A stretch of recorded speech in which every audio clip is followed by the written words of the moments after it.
Good morning, everybody. Well, good morning, good afternoon, or good evening, depending where you are connecting from in the world. I know we have people from all over the place. We'll play a little bit with this thing here so that we got a little bit of a banner and a branding in the LinkedIn Live. So everybody, thank you so much for connecting today. I know Friday we're doing this You Can Do It coffee series to talk about very specific skills for a lot of people right now that are looking for a job. It's a very difficult time for everybody right now. Just here in the United States, 40 plus million people have lost their jobs in an extremely short period of time, just 10, 12 weeks. And this is the same reality in many other countries. I have been speaking with many HR leaders and friends from a number of countries. Just this morning, I was speaking with a friend in Panama, and he was telling me how the country basically came to a halt because of all that's happening with the coronavirus. So first thing is, I want to let you know that we're going to be here for you, providing any support, any help that we can do to you. But at the same time, please continue to stay safe, strong, healthy. We're going to get out of this. And more importantly, know that you're not alone, and we're going to have a fantastic conversation today about resumes and LinkedIn and whatnot.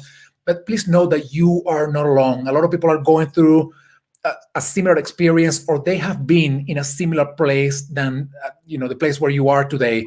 So if by any chance you need to reach out to others, to talk, to bounce off some ideas, please know that there are many people out there willing to help, to lend them to lend you their hand. And that's one of the most beautiful things that we're seeing out of this tragedy, community that we are building. Anyway, please let us know where in the world you are connecting from. It's going to be awesome to know where you are. If you have any questions for us during the chat, please feel free to post it on the LinkedIn Live. I know some people are on Facebook, YouTube. Please post the questions, and we're going to try to see them all. Kyle, how's it going? How are you? It is good. It is going great here. I'm coming from the Bay Area, and it has been super warm and sunny. As you can see, I'm bright. So I am loving it. Things have been going well here. All things considered, going through a global pandemic, things are going really well here.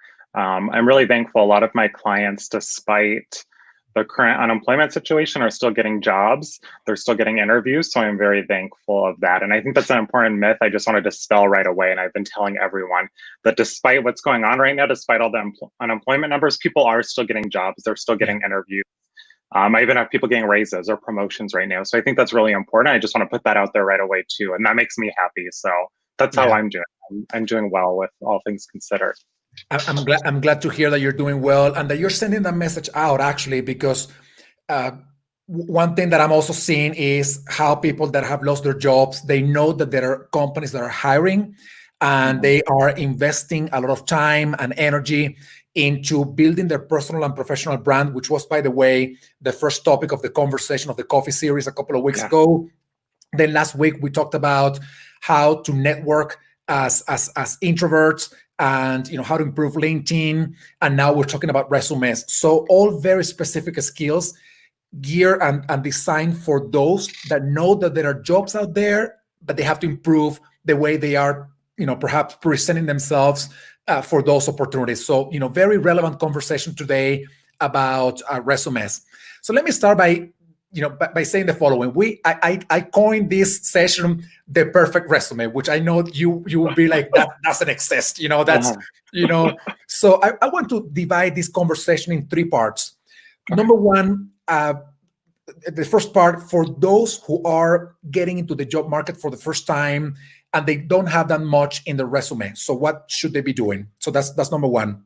Number two, for those that maybe they have their resume, but they haven't been looking for a job for a long time, and they need to make some tweaks here and there to make it better, right?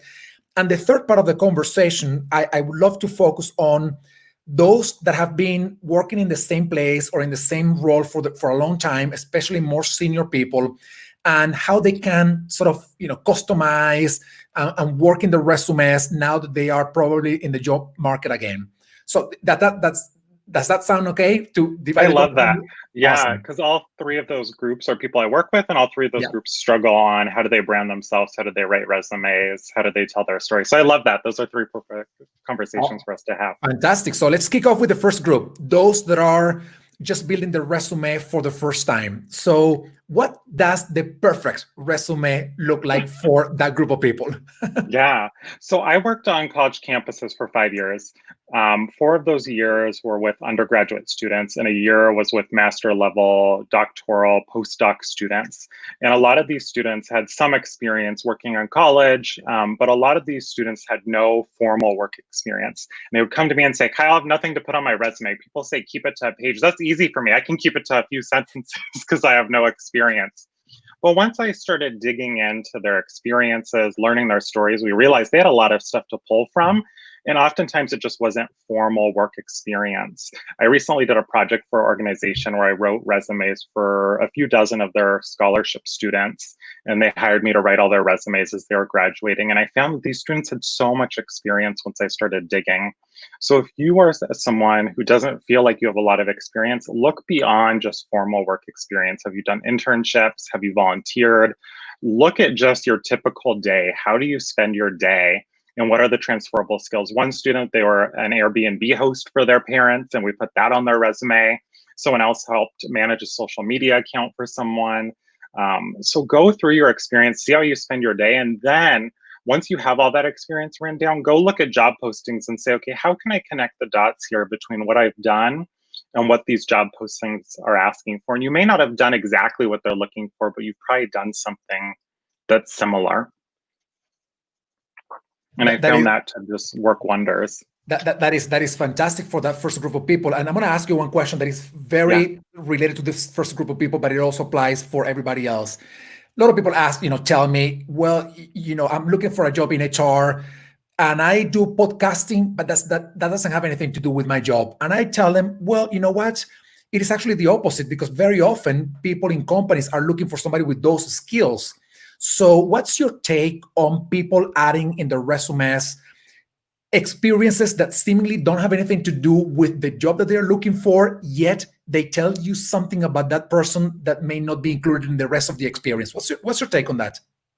I have found that I can always find something related. I did this activity during a workshop. I was live, I was being videotaped, I was on a stage, there was 150 people. And I said, I feel like we were doing a project manager resume. And I said, I feel like everyone here has been a project manager in one form or another. And then someone said, I work at a morgue and I deal with dead bodies. I can't make this up. And I said, okay, let's talk about project management, how you do that. And they're like, it's not a project. I said, well, you have a body come in and then you deal with that. And then you walk them through the different stages of dealing with that body. And I was like, this is grim. I was not expecting this when I'm doing a keynote. But we walked through and they realized that dealing with that body was project management. That was a project they dealt with, and they walk it through the various stages of a project, from planning to implementation to executing that body and preparing it for the family. And it's amazing how many transferable skills we can find in any job.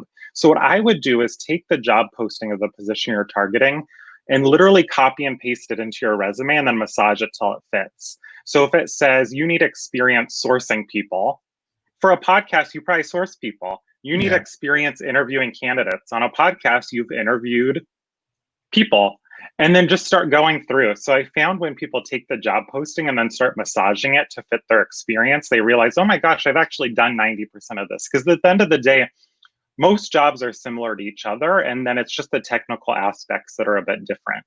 Yeah, I love that, and that's why I think part of the message that you're also sending to the people here and to our audience is that they need to work in customizing the resumes for the job that they are applying to. One of the main mistakes that I, of course, now looking back now, I know that I made when I was looking for a job was to use the same resume and like one of those spam emails that you send, like blasting everybody. I'm like, let me blast my resume to everybody to see, who catches it, right? And that doesn't work that way because, the one set of skills or the way I communicated one set of skills for one specific area may not be as relevant for another area. And I may have had the skills needed in this other area. It's just that I wasn't communicating them well. So I think Exactly. that's super powerful.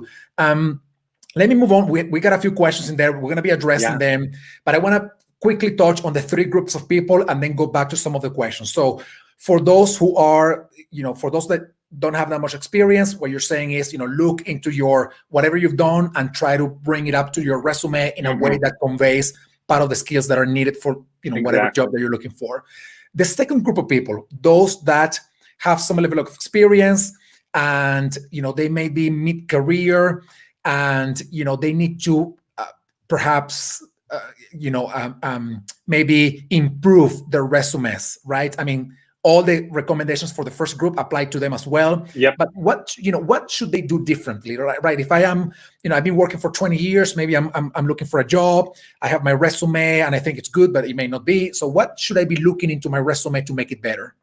Yeah, so for these mid-career folks, similar to the students, I love the customization and really targeting. And you don't have to customize it or spend tons of time customizing it for each company, but you want to customize it for kind of the job function. So if you're targeting HR recruiting roles and then you go and target, let's say, employee relations roles, you shouldn't have the same resume. Those are two different job functions. And then once you get into your mid-career, there's a lot of competition when you're in middle management. There's a ton of competition. So the key is to figure out what sets you apart from all these other people, especially if you're targeting competitive companies or competitive industries. There's going to be 250, 1,000, sometimes 10,000 applicants. I've talked to recruiters and they're getting thousands and thousands of applicants. They'll post a role. The next day they wake up and there's 1,000 applicants. So you have to figure out what sets you apart from all these other people. And I ask that question when I craft resumes. We have 1,000 applicants. What sets you apart from everyone else? And people say, I don't know, Kyle. And I say, well, it's good we're working on that now instead of during the interview.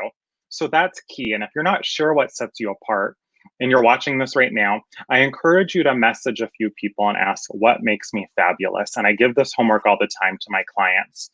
And don't say, okay, we're watching this show right now and I got this assignment. No, just text a few colleagues or friends or family members and say, what makes me fabulous? And look at the feedback. And that can be some initial insight.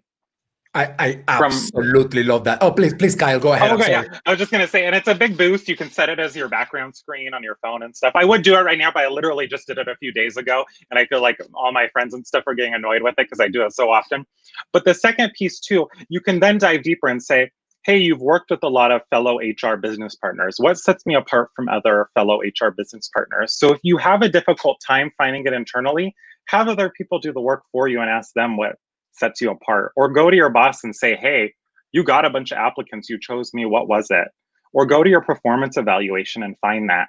And when I write resumes, I actually ask people for their performance evaluations. And sometimes I pull them out and put it on their resume at the top and say, Kyle is the best HR business partner I've hired in 20 years, CHRO of Facebook or whatever it may be, and put that right on the resume. So then there's that proof right there.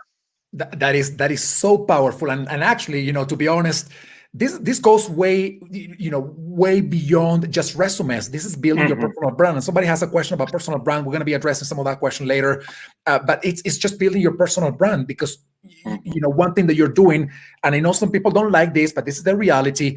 When if you have a company that you want to work for and there's one role and you want to get to that role, there are 10,000 other people that want to get to that role too.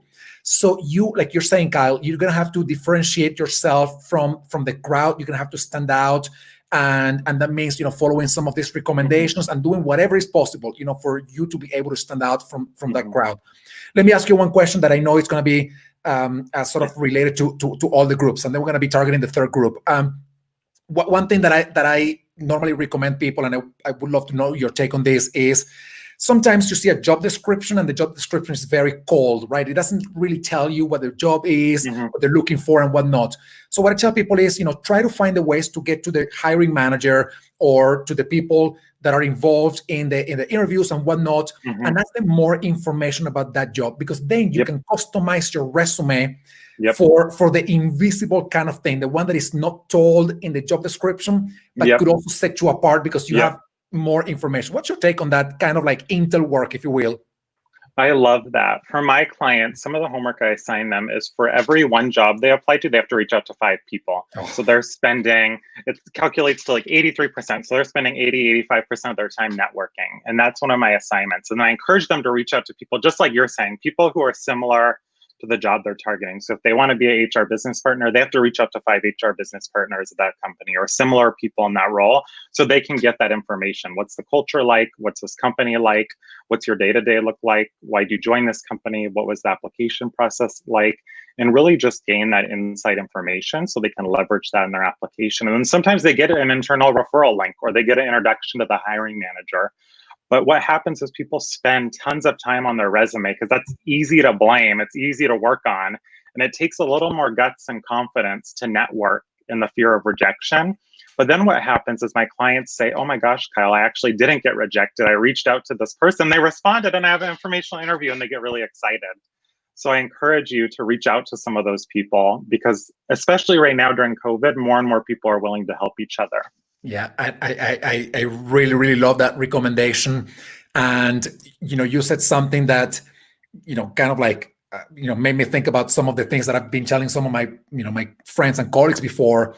And, if there are 10 things that you can do and you only do 5, and then you don't get that job, I mean, it becomes easy to blame the company. Oh, they didn't hire me and whatnot. But the reality is that you still have 5 more things that you could have done to get that job and you didn't do them. One of them being networking. So if you're only focusing on your resume, knowing that one of the other things that you can do is networking and you're not doing it, then you are not really standing out from those that are building a great resume plus doing the network work. And I think it's something like 80 to 90% of all jobs here in America are landed via networking. So you're missing 90% of the chances to actually get that job. You also said something really, really interesting, which we've had as part of our conversations, which is sometimes people want to switch careers and they don't really know what the other career looks like or the skills and whatnot. And one thing that we've been telling them is, look at the people that are already in that career. Look what they've done, their skills, what they've learned, the schools they've gone to, the people that they have spoken with. And that's going to give you an idea of your possible path, right? So anything to add in that sense, like, building sort of your own capabilities based on what you see in the market from other people?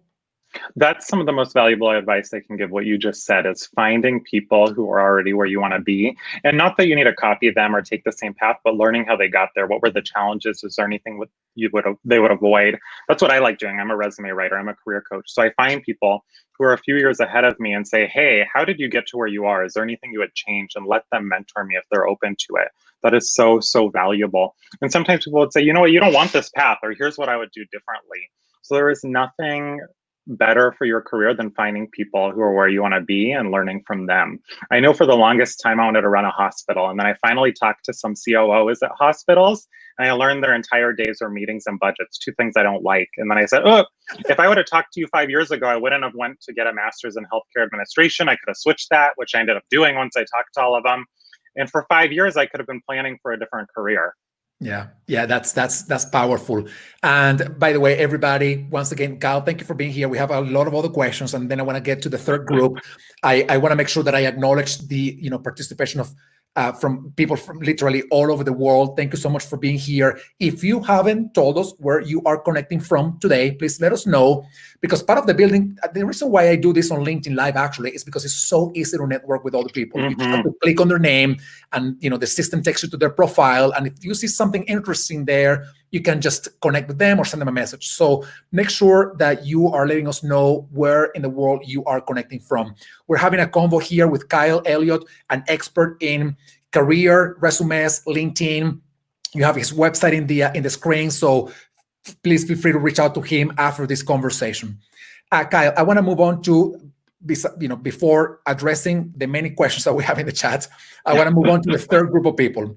We covered the more junior, mid-career folks, and now we want to move on to the more senior people, which we've seen that in crisis very often they tend to get either their salaries are cut and they want to go for another job, or they get laid off and whatnot. So what's your recommendation for that group of senior people that are also trying to improve their resumes and whatnot? So what's your recommendation for them? Yeah. So executive senior managers are my zone of genius, especially Silicon Valley high tech. That's most of my clients. And when they come to me, they're typically stuck. They have not looked for a job for 5, 10, sometimes 20 years. Some of them have never written a resume because they get recruited for job after job. And they're sometimes reluctant to invest in a professional because they're scared. They say, oh my gosh, Kyle, I should know how to write a resume. I write memos, I go and present to our shareholders, I can manage a multi-billion-dollar budget. Why can I not write a resume that gets picked up by recruiters? And it's okay to ask for help, and I think that's challenging, but to recognize that they ask for help in all these different ways. They have teams of thousands that they lead, and to recognize that it's okay to ask for help and that it might take a little money, but how much time you're saving and if you invest in someone. And then the other piece I encourage for executives, which they're afraid of, is to be a little creative on your resume. This doesn't mean you have to have super bold colors or graphics, but what they say when I ask them, the very first question I ask executives and anyone when I write their resume is, tell me some adjectives that describe you. And they'll say creative, innovative, dynamic. And then when we write their resume, they say, I want it black and white Times New Roman. And I say, well, that you say you're creative, innovative, dynamic, but then you don't want your brand to reflect that. And it's okay to take some risks in your job search. One of my favorite rules is from my dad. And this rule is break the rules, but don't be an a-hole. So I like using this during the job search. It's okay to break some rules, to be a little different, to share a testimonial on your resume, to share some of your performance review. Go over a page. If you're an executive with a one-page resume, that usually doesn't work. So it's okay to break some rules, but don't just do it to break a rule. Be strategic and intentional.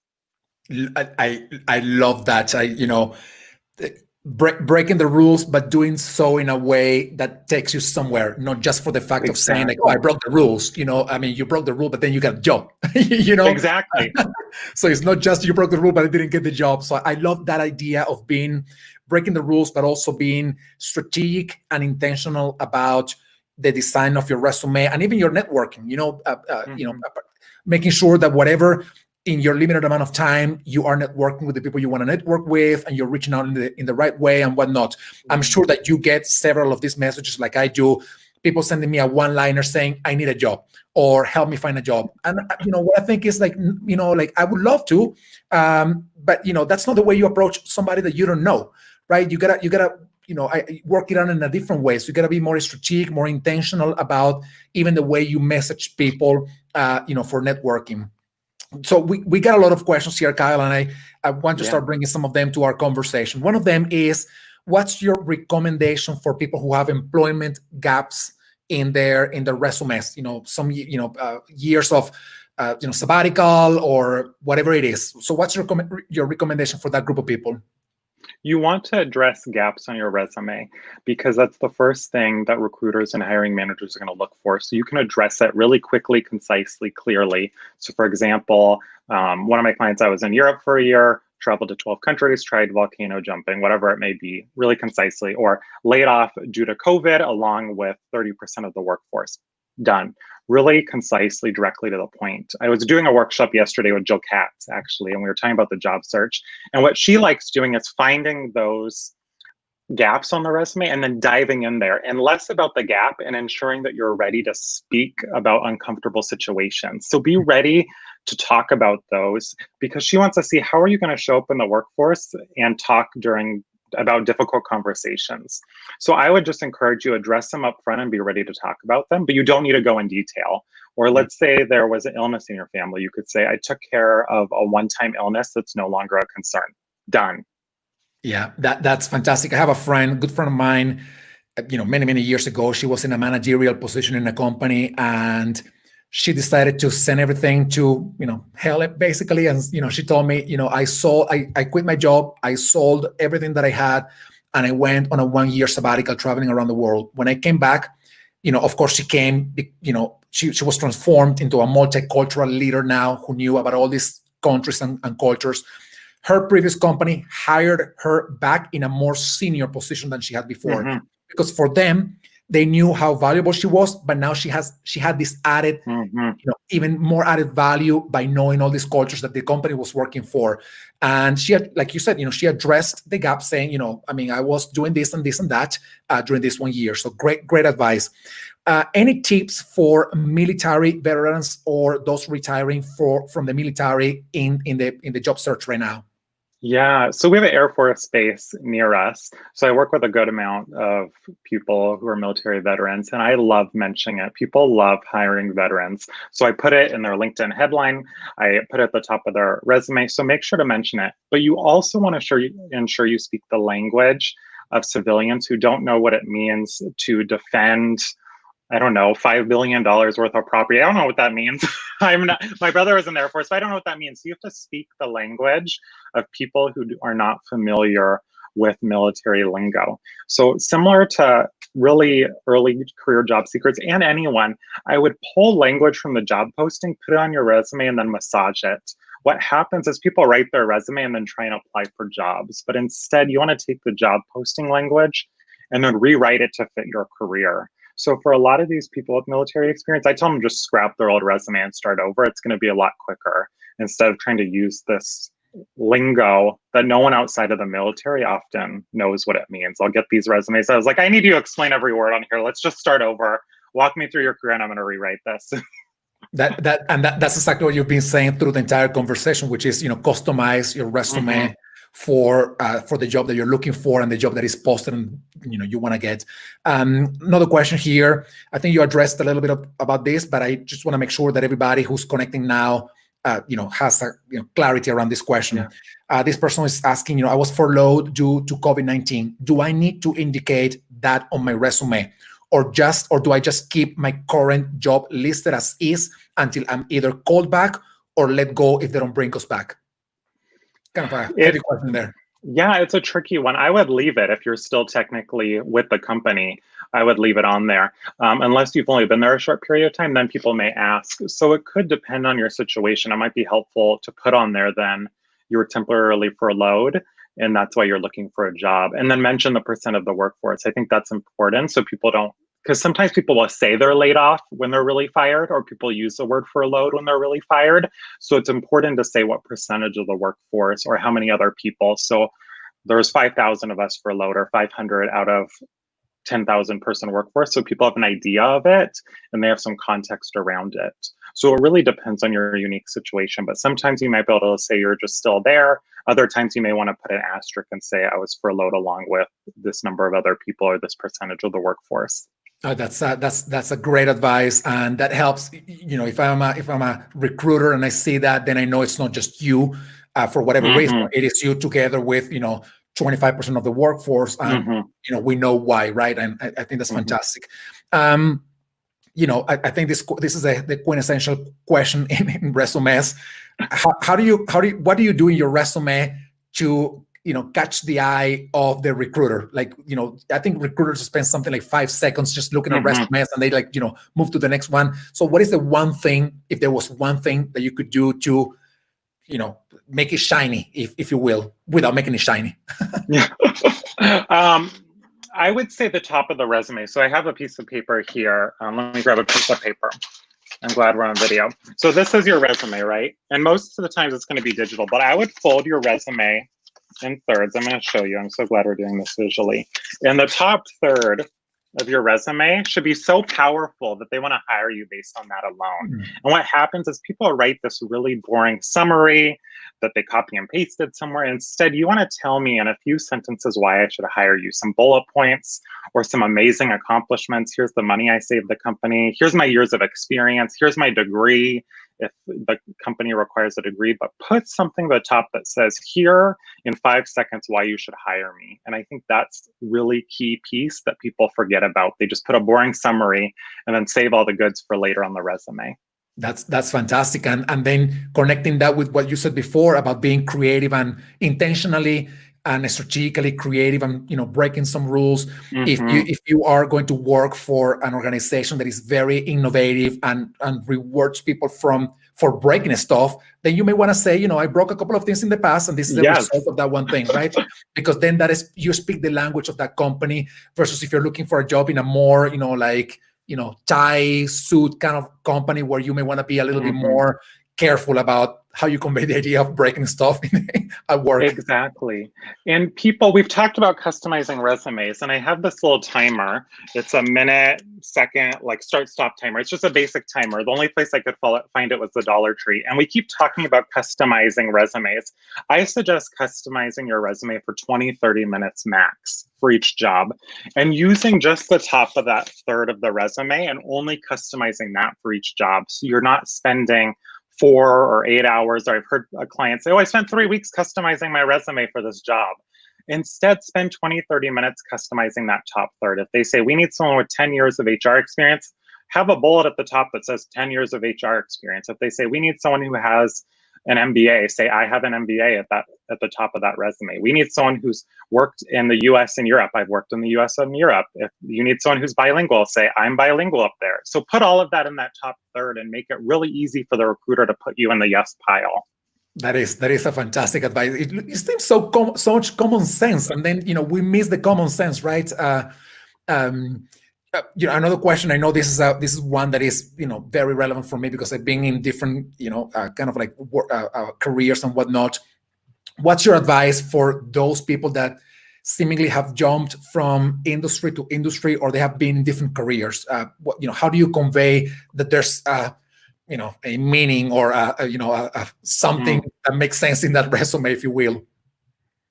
You need to start with the job posting and work backwards. So, for example, I have working at Denny's on my LinkedIn because I'm able to tie it into being a coach now. So I was a server there when I was in high school, and I came back during college summers. And I tied in because I was the newest server there, but I was really good at policies and procedures and teaching people. So every time a new server came in, they would shadow me for a week or two, and I would coach the new servers and say, okay, here's how you serve, here's how you greet people, here's how you upsell. And then I started becoming the go-to server to train people, and I was training new people. And now I coach people for a living. I educate for a living. I'm getting my doctorate in adult education.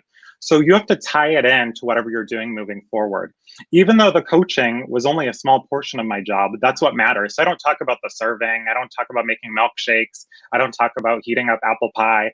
I talk about what's relevant to what I do now. So you always want to start with that job and work backwards, not write your resume and then say, okay, let me try and shove it into this job you're looking for. You want to work backwards from the job posting and only put what's relevant. Love it. And Kyle, I want to ask you, do you have a couple of extra minutes to address a couple of other questions? Oh, yeah. Awesome, because I want to be mindful about the fact that I ask you only until 8:30 Yeah, no, I have Pacific time. Awesome. Well, thank you, because many more questions are coming up. So once again, everybody, thank you for being here. This is Kyle Elliott, expert, as you can see, resume writing, LinkedIn, career coach, the website. You can reach out to him via the website that is on the screen. If not, well, Kyle is incredibly responsive on LinkedIn as well. So if in case you want to reach out to him. There are a couple of questions in here. One of them is, how far back do you go in your professional history? For somebody who has 20 years of work and the first experience was in, like myself, 1997 or something like that. Yeah. Do I put that in my resume, 1997, that I was a mailman for a company, or do I forget about that and focus more on the recent experience? I feel like a broken record when I'm going to answer this, but look at the job posting. So if they say we're looking for 5 years of experience and you go to 97 and put 23, you're not going to be aligning with what they're wanting. Yeah. But if they say we want 20 years of experience and then you put to 97, which is 23, that's okay. The second is making sure you're connecting the dots. So if they say we want 23 years of customer service experience, being a mailman is customer service, and then you're connecting the dots for them. But if they say we want someone who's been a coder for 20 plus years and you put mailman, I can connect the dots, but I'm not sure where I can get the coding out of being a mailman. So we really have to make sure it's relevant and just work from the job posting. I have files for each of my clients on my backpack, and I literally print out the job posting for each client. I get a highlighter, and each time I add it to their resume, I highlight it. And that's how I would write your resume. Highlight every item as you add it to your resume. And don't just say, oh, I know I have this experience, it's on my resume. No, highlight it on the job posting, then highlight it on your resume and make sure they correlate. Because if they're not directly saying the same thing or very similar wording, the recruiter is not going to see it during that 6 second, 8 second glance. Awesome. got many additional specific questions in here. Yeah. One of them is, and you know, I may want to say a couple of things about this one, is about the electronic technology job portals, right? That you know you upload your resume and then you know somebody sees it, right? One thing that I didn't know, but I found out because I built a platform for this, and this was like about 5 years ago. You know, many of these companies, when you upload your resume, they can, you know, if it's technology based, they cannot read a PDF or they cannot read a colorful, you know, thing with a lot of images kind of resume.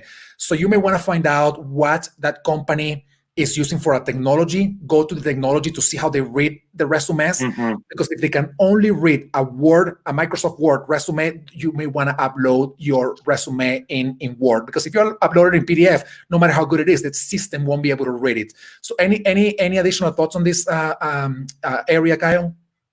I love your point on really focusing on what that company is using, because every company is different. Most of my clients are Silicon Valley high tech. So those companies like Facebook, Google and stuff, they're able to read a PDF. Google, for example, there's humans, at least every recruiter I've talked to, there's a human reading every single resume.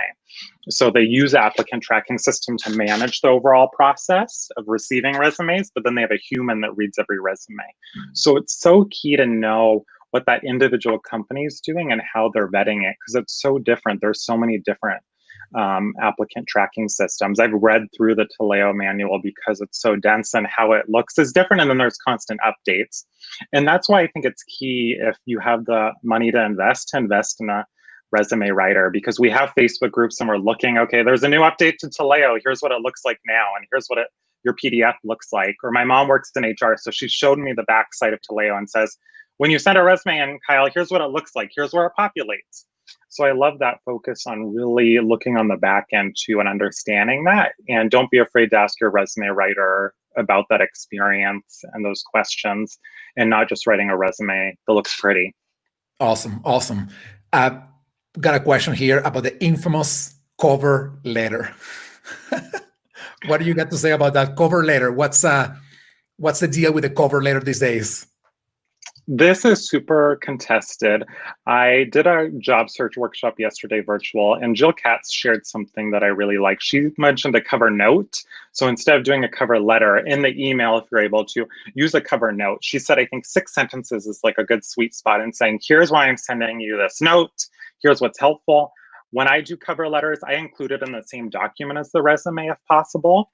And on the first page, say, here, the normal format I use is, here's 3 things that set me apart from other applicants, so that when the recruiter gets a resume, they have a clear idea of, okay, I have 1,000 people. Here's what makes this person different from the other 1,000 people. And that's the format I use. It's super quick, to the point, a few hundred words.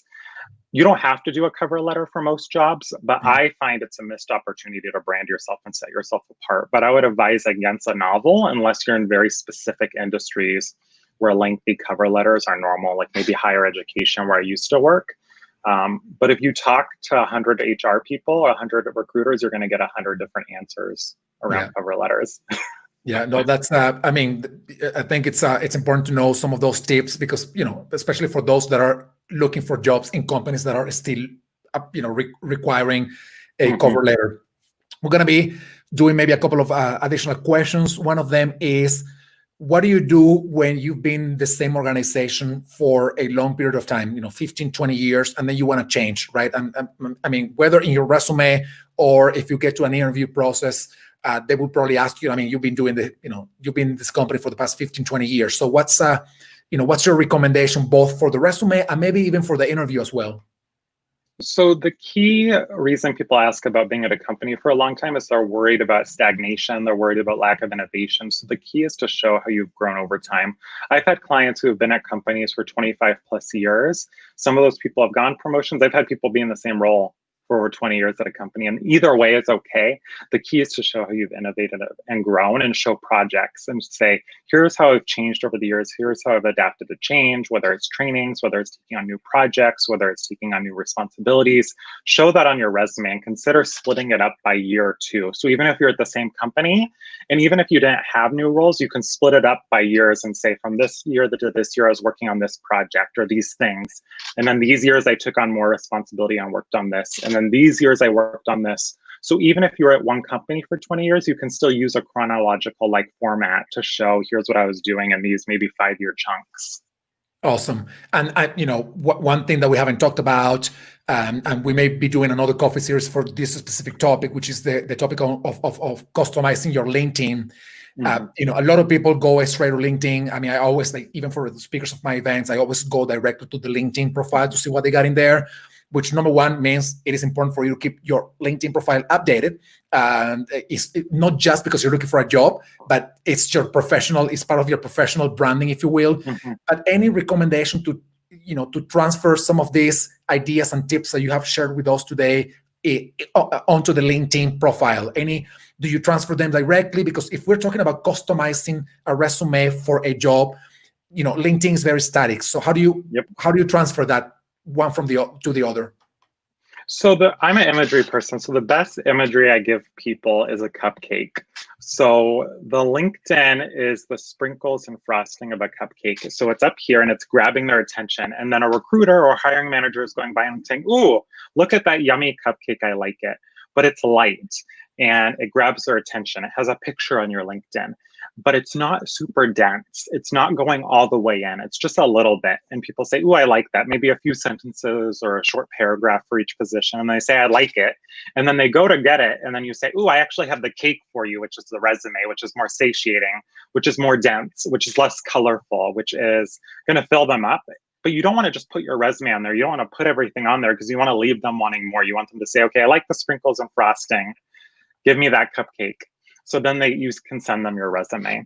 Awesome. Couple of last questions, Kyle. And, once again, I want to thank everybody. Lots of conversations in there. This is Kyle Elliott. You have the website Caffeinated Kyle, which probably tells you that's going to be high energy when you have these conversations. That's for sure. You will be active all the time. So Kyle is a professional resume writer, career coach, LinkedIn professional as well. So please feel free to reach out to him if you got any questions about writing your resume and improving your professional branding on LinkedIn or your resume. A couple of last questions, Kyle. We talked a little bit about this in the past couple of sessions that we had in this coffee series, and it is about building your personal branding, which to me it is fundamental these days if you want to stand out from the crowd. I know that sometimes you cannot convey that necessarily fully into your resume, but you can do so on your social media, especially your LinkedIn profile. So what's your advice for job seekers when it comes to building their professional brand? What should they be focusing on as something, whether it is if they have spoken at an event, putting the video up there, if they have written an article, put the article up there. Any recommendation for job seekers when it comes to showcasing their professional and personal brand?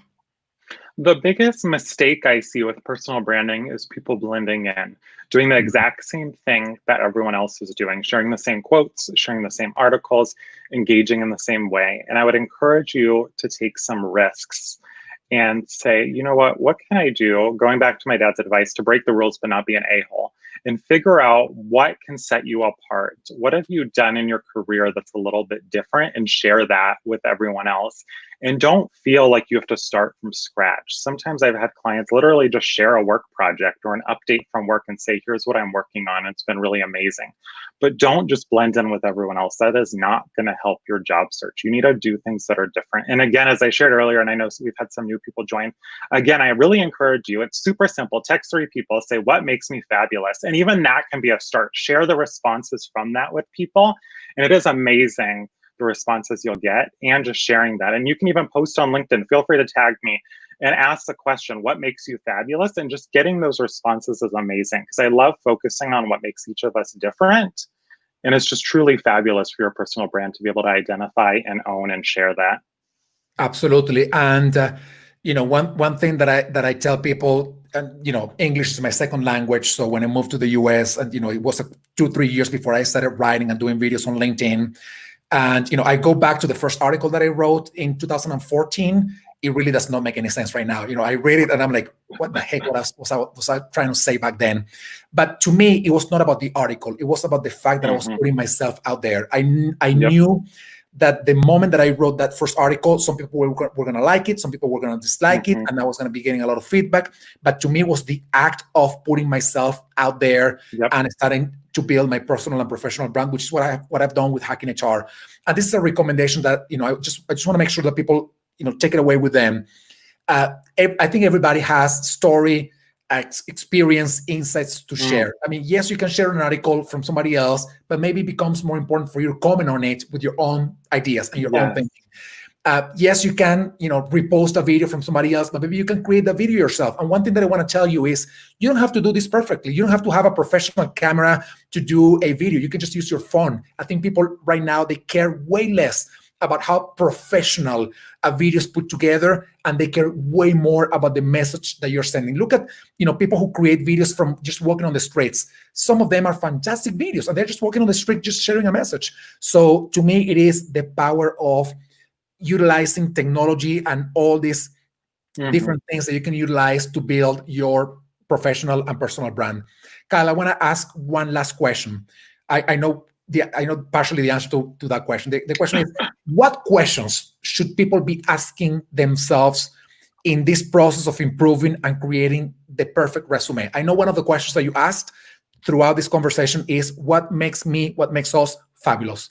What other, maybe a couple of other questions that people can ask themselves to build that perfect resume?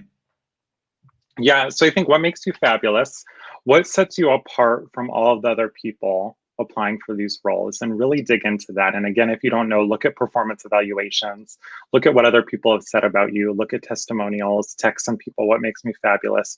Also, look at what you want in your next role. So an activity I like people doing too is going through and making a list, creating a grid in 4 different quadrants and saying, what do I have to have in my next job?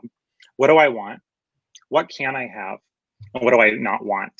And really going through and mapping that out before you start your job search and having that clear, and then printing it out, laminating it. So again, what do I have to have? What do I want? What do I not want? And what can't I have? And making that crystal clear, so then you don't get shiny object syndrome and say, ooh, look, this exciting job, and then it pays way less than you want, or it's working for a company that doesn't align with your values. So really being clear about what you want, and then again, working backwards from that. Awesome. Great advice. This has been an amazing conversation. Lots of tips. And I'm sure that a lot of people will be going back to the video to check it out again, because, lots of things were said during this conversation. Thank you so much, Kyle, for sharing so much knowledge, ideas, expertise, insights with, with this community. I really appreciate it. And everybody else who's been connected here, please, this is Kyle Elliott. You have the website, his website posted on the screen. Feel free to reach out to him. He's on LinkedIn. That's how we connected in the first place. Yeah. And I think lots. The beauty of all the things that you said, Kyle, is that all of them are doable. Nothing depends on some strange set of circumstances that will make it impossible. All of those things are doable. So thank you so much for sharing all this with us. Yeah, thank you for having me. This was fun. And again, don't hesitate to send me a LinkedIn message, head to my website, reach out. I'm here for you. Awesome. Thank you, Kyle. Thank you, everybody. Please stay tuned. We're coming back next week on Friday. Well, we have a lot of things going on every week, but every Friday at 8 a.m. Pacific time, we're going to be bringing this. You can do it. And we call it this way because we believe in you and we know that you can do it. You're going to get the job of your dreams. You're going to get an amazing job, that promotion. So we believe in you. So you can do it coffee series, where we're going to be talking about a lot of very specific skills that are important for you to stay relevant, thriving in this world of work. Thank you, Kyle. Thank you, everybody.